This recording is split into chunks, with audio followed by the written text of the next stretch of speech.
ছোট থেকে আমরা সবাই কিন্তু শুনে এসেছি সরস্বতী পুজোর আগে কুল খাওয়া বারণ, কিন্তু আমরা কজন সেটা মেনেছি বলতো?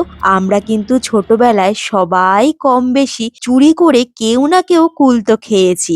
আর পরীক্ষার আগে সবাই ভয় পেতাম, এই সরস্বতী পুজোর আগে তো কুল খেয়েছিলাম, পরীক্ষায় ফেল করব না তো। এখন কিন্তু সেইগুলো সব স্মৃতি। এখনকার বাচ্চারা অনেক স্মার্ট। আর সত্যি কথা বলতে কি, আমরা যখন ছোট ছিলাম তখন কিন্তু এত রকম কুলের ভ্যারাইটিও পাওয়া যেত না।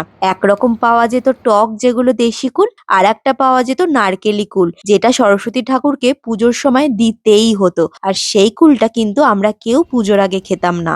আর সেই দেশি কুলগুলো তো এখন খুঁজে পাওয়াই যায় না। বাজারে এখন আরো নতুন কুল উঠেছে, আপেলি কুল, এই লাল কুলগুলো। চলো একটুখানি কুল খেয়ে দেখা যাক।